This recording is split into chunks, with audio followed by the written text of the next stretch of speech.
You know what nobody tells you? Chaos doesn't always wear a cape. Sometimes it looks like you, showing up late, saying the wrong thing, refusing to play along. Somewhere out there, a very serious, very evil plan just tripped over its own shoe and courage. Because one tiny variable didn't behave. You laughed when you were supposed to be afraid. You spoke when silence was expected. You became the glitch. And now, someone who thought they were pulling all the strings is staring at the mess, wondering how their perfect little agenda got bent out of shape by a single human being who didn't follow the script, who decided that the world doesn't always belong to the loudest villain, but to the unpredictable spark that reminds the system it was never fully in control in the first place. Funny thing about big plans, they're allergic to tiny disruptions. People imagine world-changing moments as explosion speeches, armies moving in formation. But that's not how it usually breaks. It breaks when one small action slips through the cracks and refuses to behave. A shrug instead of obedience, a question instead of a nod. A step to the left when everyone else marches right. That's all it takes to make a massive, carefully polished agenda start sweating. Because those plans are built like glass sculptures, beautiful, intimidating, expensive, and glass doesn't need a hammer, just a tap in the wrong place. The people who design these grand schemes rely on predictability the way a magician relies on misdirection.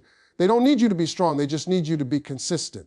Wake up, fall in line, repeat the script, clap at the right moments, panic when told to panic. The moment you break that rhythm, the illusion flickers. Suddenly the curtain shakes. Suddenly the man behind the plan has to improvise, and improvisation terrifies anyone who pretends to be in control. One small action carries a dangerous message. I don't belong to your system. And systems hate that. They're comfortable with rebels they can label, cage, or crush. What they can't handle is the ordinary person who quietly refuses to cooperate. The one who doesn't shout, doesn't threaten, doesn't ask for permission, just acts. That single choice ripples outward, not because it's loud, but because it's unexpected. It forces recalculation, it forces doubt, it forces cracks where certainty used to live. Think about it. Every massive collapse in history started with someone doing something that was supposed to be insignificant. A laugh in the wrong room, a vote that wasn't counted on. A truth spoken too early. Power doesn't fall when it's attacked head-on, it falls when it's mocked by reality. When a small act exposes how much effort it takes to maintain the lie. Suddenly 10 people are scrambling to fix what one person disrupted without even trying. And here's the real joke, the action doesn't even have to be heroic. It just has to be yours. Authenticity is radioactive to manipulation. The moment you stop performing for approval, you become unpredictable, and unpredictability is the one thing no evil agenda can budget for. They can calculate fear, they can anticipate anger, they can weaponize hope, but they can't spreadsheet spontaneity. That's why tiny choices scare powerful systems more than loud opposition. Loud opposition can be framed, demonized, crushed, sold back as entertainment. A small, quiet action just exists. It spreads like a rumor they can't trace. It infects other people with an idea far more dangerous than rebellion. The idea that compliance was never mandatory in the first place. You don't need to flip the table. Sometimes all you have to do is move the chair. That movement alone can throw off the balance of an entire room. Someone notices, someone hesitates. Someone else wonders why they're still sitting. And now the plan has a problem because it was never designed to survive curiosity. So when you think your action is too small to matter, remember this evil doesn't fear strength nearly as much as it fears interruption. One unscheduled moment can undo years of calculation. One choice can force 1,000 revisions.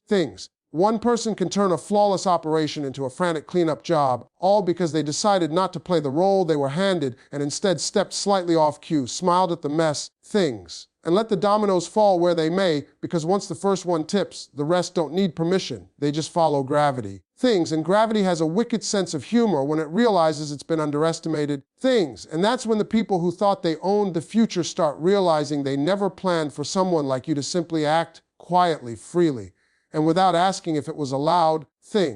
Because the moment that happens, the entire structure begins to wobble and suddenly everyone's scrambling to pretend this was part of the design all along. When really it was just one small action, careless, curious, human.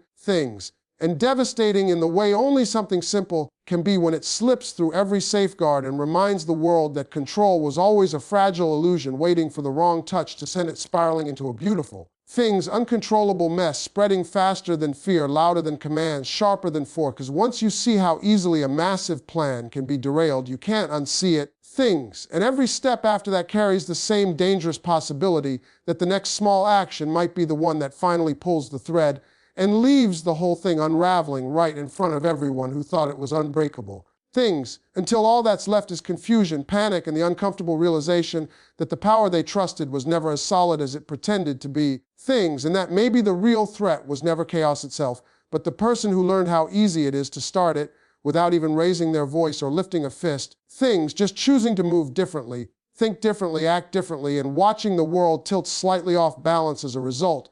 Because once that balance is disturbed, things, it never quite settles the same way again.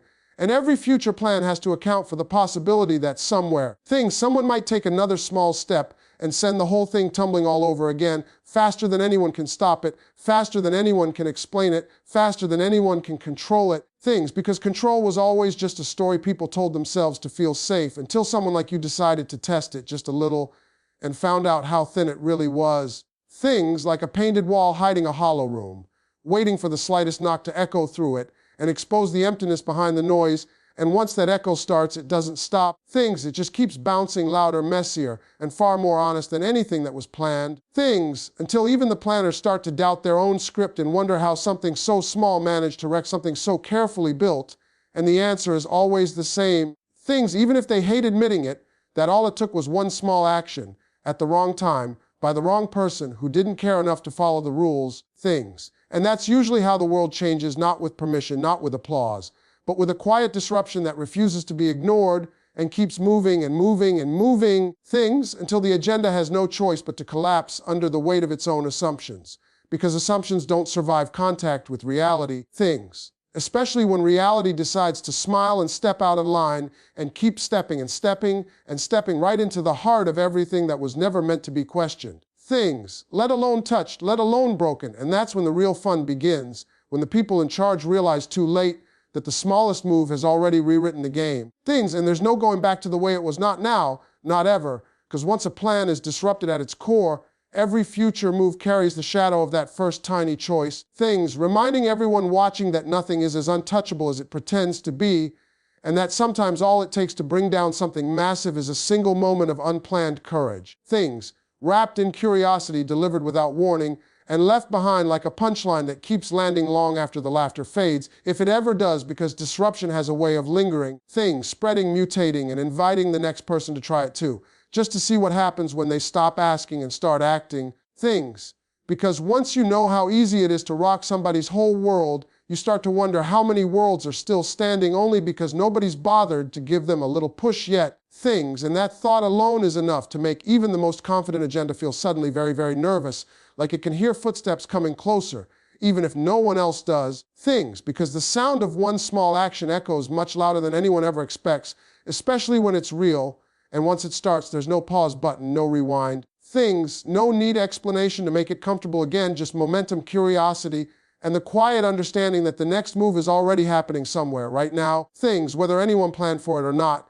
And that's the part nobody ever wants to admit, that the most dangerous force in the room is never the loudest one. But the one that learned how powerful a single choice can be and decided to use it, without permission, without warning, without hesitation, and without stopping to wonder how it will end. Because the ending was never the point, the disruption was, and once that begins, everything else just follows, whether anyone likes it or not, whether anyone is ready or not. Because the moment that small action lands, the world shifts just enough to remind everyone watching that the game was never as fixed as they believed, and that belief, once broken, never fully heals, it just cracks wider every time someone else decides to take their own small step into the chaos and see what happens next. Knowing full well that once you realize how easy it is to tip the first domino, you start to smile at every tall structure and wonder how long it will stand before someone else gets curious enough to touch it. And that curiosity, once unleashed, doesn't ask for forgiveness. It just keeps going, keeps nudging, keeps laughing quietly to itself as the so-called unshakable plans begin to shake. Because that's the truth nobody ever wants written into the agenda, that the smallest action doesn't just derail a massive plan. It proves that the plan was never strong enough to survive reality in the first place, and once that truth slips out, even for a second, there's no way to stuff it back in. Things, it just lingers in the air, daring the next person to test it again and again and again. Things, until the disruption becomes the new normal and the old agenda is nothing more than a cautionary tale told by people who forgot how fragile their control really was. Things, right up until the moment it wasn't there anymore. And all because of one small action that no one thought mattered, until it did. Things. Disobedience doesn't announce itself with fireworks. It doesn't kick down the door or scream for attention. It just quietly refuses, and that silence is what rattles power the most. Things, because authority survives on obedience the way a parasite survives on a host. The moment you stop feeding, it starts to look sick, weak, nervous. All that confidence, all that structure, things, all that noise, held together by the simple assumption that you'll do what you're told. And when you don't, something ugly shows through the cracks. Things, power loves rules because rules create the illusion of inevitability. Follow this path, accept this limit, stay in your lane. Obedience keeps everything tidy, predictable, manageable. Things, disobedience ruins the symmetry. It forces people who rely on control to reveal how much of that control was borrowed in the first place. Because when you refuse, things, they have to explain themselves, and explanation is where authority starts to bleed. The funny part is how quickly strength turns into insecurity. Things, one act of disobedience and suddenly the mask slips. Threats appear, labels get slapped on, you're called dangerous, irresponsible, selfish, crazy. Not because you actually are things, but because naming you is the fastest way to avoid answering the real question, why did this system need your obedience so badly to function? If it were truly strong things, one person stepping out of line wouldn't matter. But it does, it always does. Disobedience exposes how much power depends on performance. The rituals, the routines. Things, the obedient face is nodding along. Once someone refuses to play the role, the whole scene feels awkward. The script falters. The audience notices the pause. Things. And suddenly the authority figure has to act, not command. React, not control. That's when you see it. The panic behind the posture. The desperation behind the discipline. Things. There's nothing more unsettling to a rigid system than a person who won't explain themselves. No apology. No dramatic stand. Just a calm refusal. Things, that kind of disobedience can't be negotiated with because it doesn't want anything. It simply exists. And existence without permission is terrifying to anything built on hierarchy. Things, what really gets exposed is how selective power is with its principles. Rules are sacred until they become inconvenient. Morality is rigid until it interferes with control. Things, the moment disobedience appears, the values shift. Suddenly exceptions are made, lines are redrawn. Hypocrisy rushes in to do damage control. All of it proves the same thing. Things, the rules were never about order, they were about obedience. Disobedience shines a light on the fragile agreement holding everything together. The unspoken deal that says, things, you behave and we stay calm. You can play and we pretend this is fair. Break that agreement and the truth spills out fast. The fairness was cosmetic. The calm was conditional. Things, the power was always afraid of being questioned because questions force answers and answers expose emptiness. That's why disobedience spreads. Not because it's contagious, things, but because it's revealing. One person refuses and another realizes they could too. The illusion cracks. The authority scrambles to contain it, not by fixing what's broken, things, but by punishing the reminder that it was broken all along. Every crackdown, every overreaction, every dramatic display of force just confirms the weakness it's trying to hide. Things. And here's the real twist. Disobedience doesn't even need to win to succeed. The moment it exposes the truth, it's already done its job. Even if it's silenced, labeled, erased. Things. The damage is done. People saw the reaction, they felt the imbalance. They noticed how loud power got when it was challenged by something quiet. That's the danger. Not rebellion, not chaos. Things, but the realization that obedience was optional. That power needed you more than you needed it. Once that understanding settles in, authority never feels the same again. Things, every command sounds a little hollow. Every rule looks a little negotiable. Every threat feels a little desperate. Disobedience doesn't destroy power outright. Things, it just strips it down to what it really is.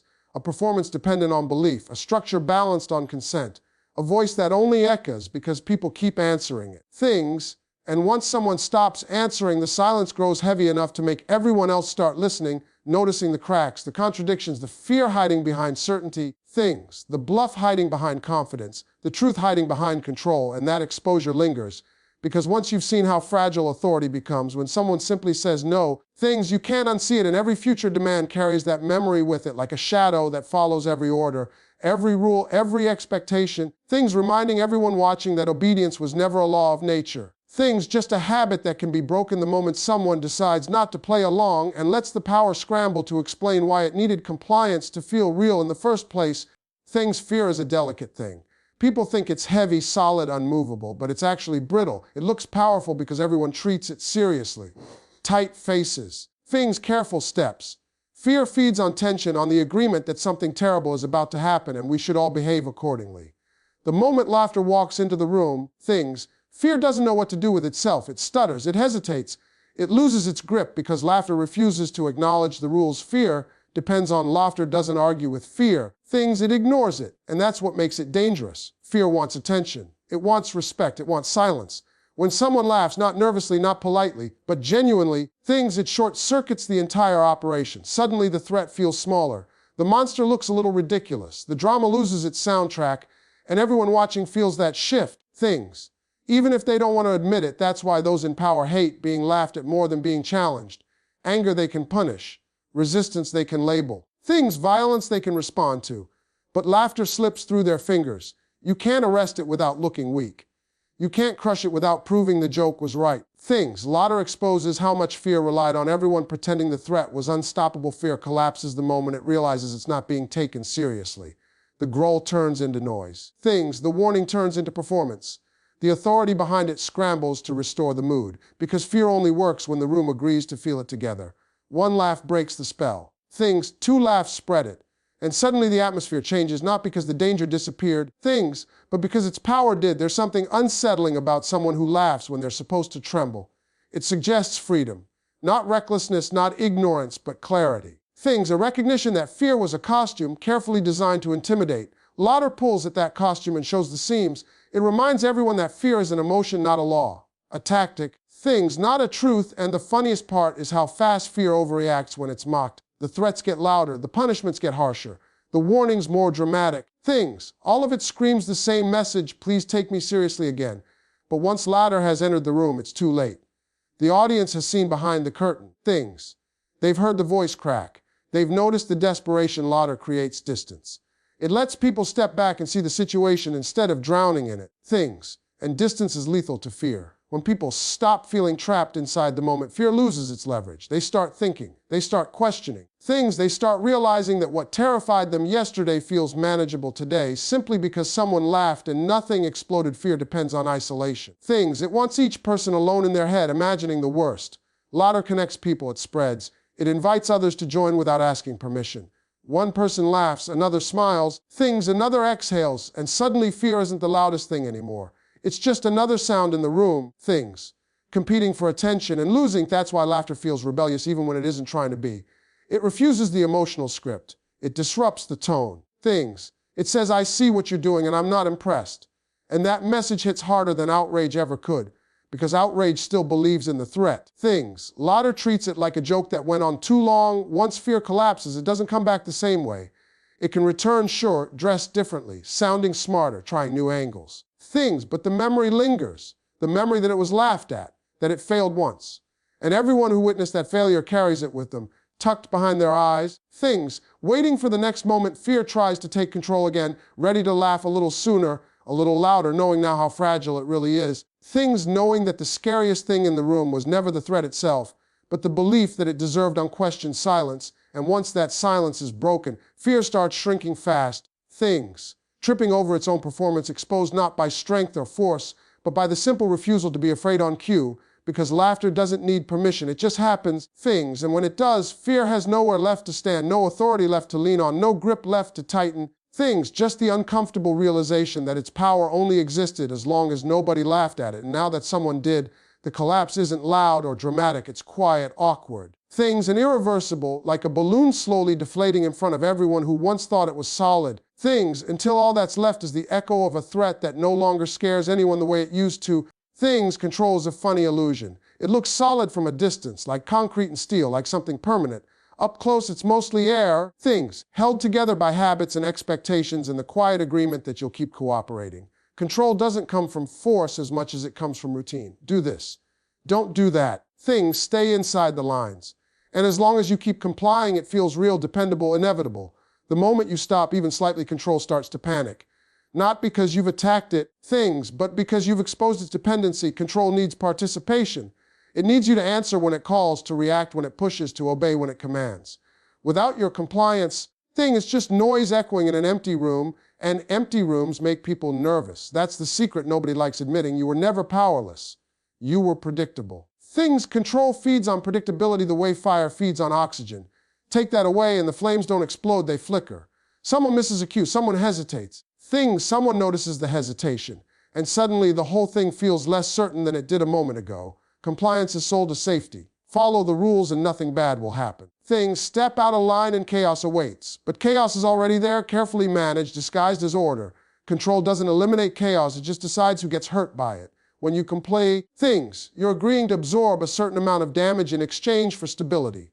When you don't, you expose how uneven that exchange always was. What's fascinating is how quickly control reveals its true face when compliance disappears. The tone changes, requests become demands, suggestions become threats, the smile drops. The language sharpens. All of it betrays the same truth: this was never mutual. It was always one-sided.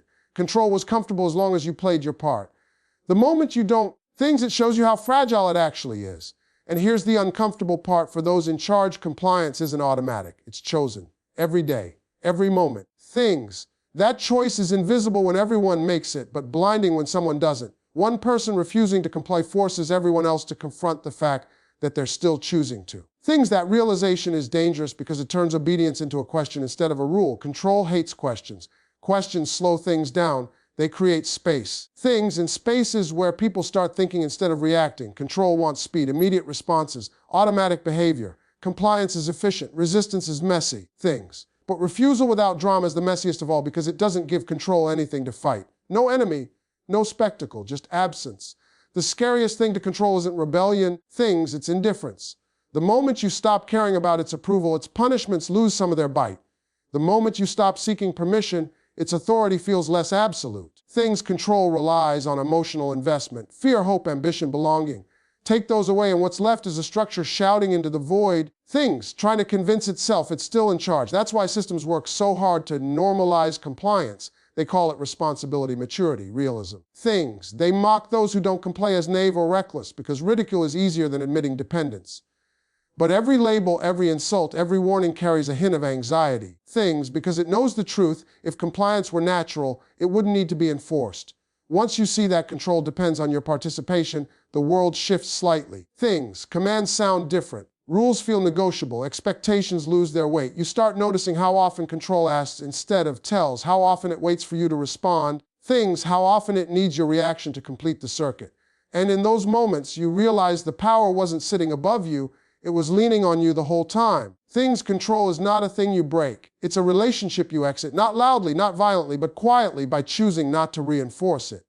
By stepping just far enough outside the pattern that it can't predict you anymore, by refusing to provide the response it's counting on.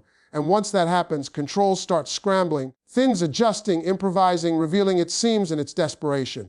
Because without your compliance, it has to work much harder to pretend it was ever in control to begin with. And that effort shows in every overreaction, every tightened grip, every attempt to pull you back into the script. Because the moment you stop complying, the illusion doesn't shatter all at once. It wobbles, it creaks, it strains under the weight of its own expectations. And everyone watching can feel it, that subtle shift, that uncomfortable awareness that what felt inevitable was actually optional, that what felt absolute was conditional, that what felt powerful was dependent.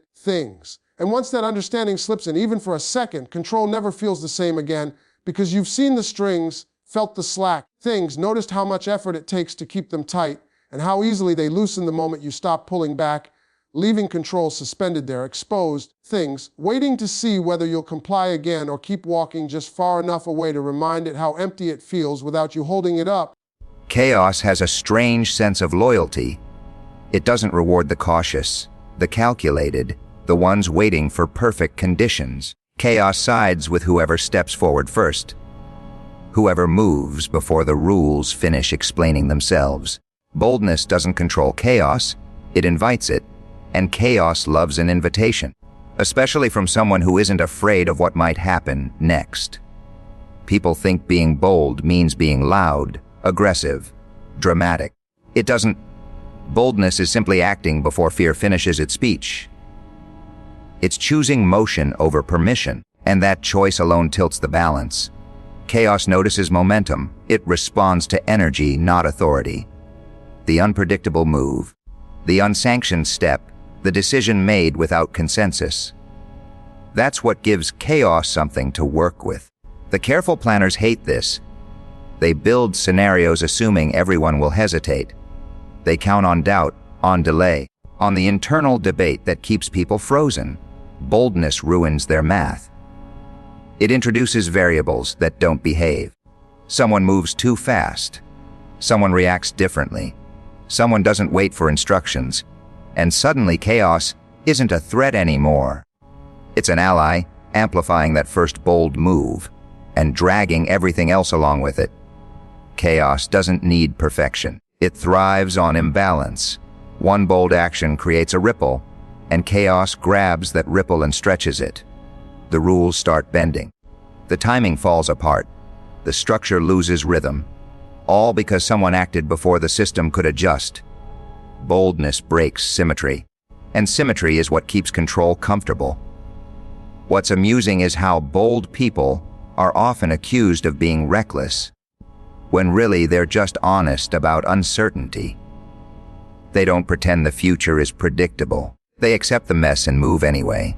Chaos respects that. It doesn't punish boldness, it multiplies it. One risk invites another. One disruption opens space for the next, and soon the environment belongs to those willing to act instead of wait. Fear hates chaos because fear needs boundaries. Chaos erases them. Boldness accelerates that erasure. It turns fear into background noise. The moment someone acts boldly, fear has to chase instead of lead, and fear is terrible at keeping up. Chaos, on the other hand, keeps pace easily. It flows around obstacles, feeds on confusion, and carries bold actors further than they ever planned. That's why boldness feels contagious in chaotic moments. One person dares, and suddenly others realize the ground was never as solid as they thought. The permission they were waiting for doesn't arrive, but it doesn't matter anymore. Chaos has already shifted the environment. The rules feel outdated. The risks feel smaller. Momentum replaces caution. Boldness doesn't guarantee success. That's not the point. It guarantees disruption, and disruption is where chaos does its best work. In disrupted spaces, hierarchies wobble. Assumptions fail. Authority loses clarity. Chaos rearranges the board, and the bold are already moving while everyone else is still trying to understand the new layout. The bold don't ask chaos to behave.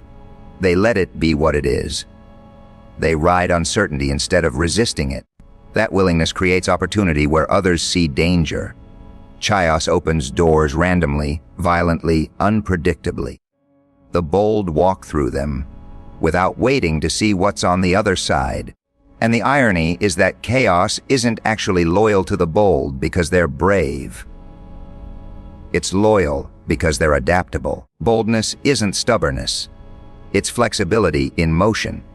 It's the ability to change direction mid-step, to laugh when things fall apart, to keep moving when the plan dissolves. Chaos recognizes that kind of energy and amplifies it.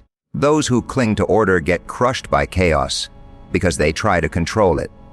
Those who fear it get paralyzed. But the bold treat chaos like a collaborator. A dangerous one, sure, but useful. They understand that chaos doesn't destroy indiscriminately. It clears space. It breaks patterns. It resets expectations. And in that reset, boldness becomes the only reliable compass. When chaos takes over, hesitation becomes a liability. Waiting for clarity means falling behind. The bold act in the fog, knowing that movement itself creates information. Every step reveals something new. Chaos responds to that feedback loop instantly, reshaping the environment around those willing to engage with it. That's why chaos always seems to favor the bold, not because it's fair, not because it's kind, but because boldness speaks its language. Fast, uncertain, irreverent. The moment someone commits without guarantees, chaos leans in, rearranging obstacles, accelerating consequences, dragging hidden possibilities into the open. And once that partnership forms, the world stops rewarding those who waited and starts bending around those who moved first. Because in chaos, momentum matters more than permission, and boldness creates momentum the instant it stops, asking whether it should act, and simply does, leaving the careful ones behind, still negotiating with a reality that has already changed, still clinging to a map that no longer matches the territory, while chaos and boldness continue forward together, reshaping the landscape with every step, every risk, every unapologetic move that refuses to slow down. Just because someone else isn't ready yet. People love noise because noise is easy to measure. Volume feels like power. Shouting feels like certainty. Big gestures feel important. But noise is usually just cover. It distracts, overwhelms, exhausts.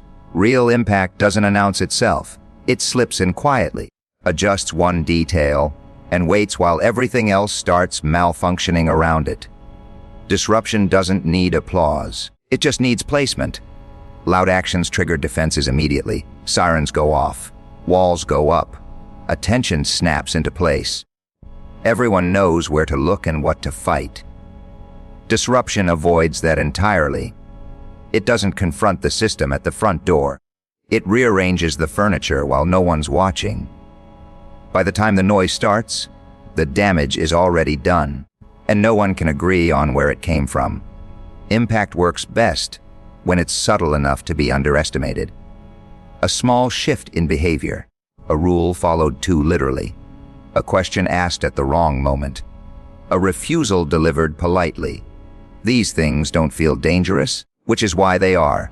They slide past defenses designed to stop obvious threats. Systems prepare for attacks, not adjustments. They fear explosions, not misalignments. Disruption thrives on timing and contrast. It lands where it doesn't belong. It breaks patterns instead of opposing them. Everyone expects resistance to push back. Disruption steps sideways. And that sideways movement confuses everything built on straight lines. Procedures don't know how to respond. Authority hesitates. The script has no page for this moment. What makes disruption powerful is that it forces reaction without offering a target. There's nothing to argue with, nothing to punish cleanly, nothing to frame as an enemy. Just consequences appearing out of sequence, effects without obvious causes. That's when panic sets in, because panic loves clarity. And disruption denies it. Loud impact burns fast. It gets attention, then gets managed. Disruption lingers. It keeps working after everyone's done talking about it. It changes incentives. It alters behavior. It makes people second, guess routines they never questioned before. And once routines start wobbling, everything built on them feels unstable. Disruption also spreads differently. Loud actions inspire imitation or opposition. Disruption inspires curiosity. Someone notices something feels off. They adjust. Another person follows. No rally, no slogan. Just quiet adaptation. That's how environments change without permission. That's how power erodes without a battle. The most unsettling disruptions are the ones that look harmless. A smile where fear was expected. Calm where anger would make sense. Compliance that exposes absurdity. Silence where noise was demanded. These moments don't trigger alarms, but they rewrite the emotional tone of the room. Tone matters more than volume. Tone sets expectations. Disruption rewrites them without asking. People in charge rely on escalation. Louder voices. Stronger language. Bigger consequences. But escalation only works when the other side is playing the same game. Disruption changes the game entirely. It refuses escalation by not responding on that axis. No fight, no retreat. Just a shift that makes escalation look ridiculous, desperate. Impact that disrupts doesn't seek recognition. Recognition would give it a shape, a story, a handle. Disruption prefers anonymity. It lets others argue about what happened while it keeps working in the background. Confusion becomes part of the effect. Everyone senses something changed, but no one can point to the exact moment it did. That's why disruptive impact feels unsettling even when it's small. It doesn't resolve cleanly. It leaves loose ends. It invites doubt. Doubt spreads faster than certainty ever did. Once people start doubting the stability of what they're standing on, They move differently. They speak differently. They listen differently. Disruption doesn't prove strength. It proves fragility. It shows how little pressure it takes to bend something that claimed to be solid. And once that's visible, volume becomes irrelevant. Shouting over a crack doesn't fix it. More noise just draws attention to the break. The loudest force in the room is usually trying to convince itself it still matters. The quiet one already changed the conditions. Impact that disrupts doesn't need to win the argument. It rearranges the outcome before the argument even starts, letting everyone else debate inside a reality that no longer works the way it used to, watching them struggle to restore a rhythm that's already gone because the real shift happened earlier, unnoticed, uncelebrated. Efficient, leaving behind a situation where nothing fits quite right anymore, where every attempt to return to normal feels slightly wrong, slightly delayed, slightly out of sync, and that discomfort keeps growing. Not loudly, not dramatically, but persistently forcing adjustment after adjustment, until the old structure can't recognize itself, and the people inside it start wondering when things changed, who caused it, and why none of the usual tools seem to fix it, unaware that the most effective impact never cared about being seen, only about being felt quietly, continuously. Long after the noise faded and everyone realized too late that the disruption had already done its work.